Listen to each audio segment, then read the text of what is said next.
આમાં અમારા પારખા થઈ ગયા, સમાજના પારખા થઈ ગયા અને બધા એના પારખા થઈ ગયા. આમાં કદાચ અમે નિષ્ફળ ગયા હોત તો ઘણું બધું નુકસાન થાત.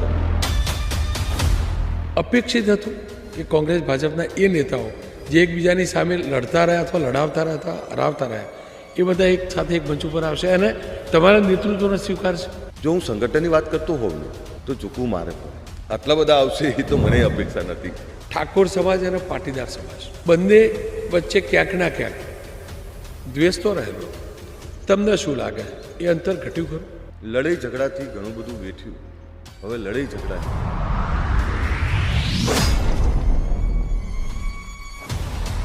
2017માં તમે કોંગ્રેસમાં કેમ જોડાયા? જો તમારા પિતા બીજેપીમાં હતા.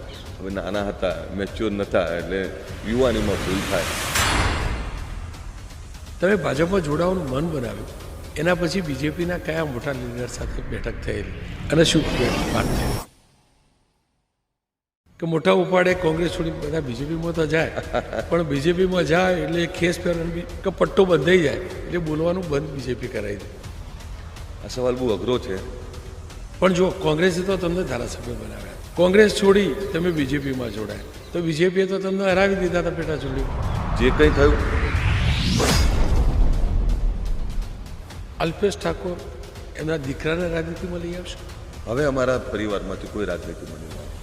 અલ્પેશ ઠાકોર રાજનીતિ છોડે તો ક્યારે છોડે? છોડીશ તો ખબર નહીં પડે, અચાનક થયું.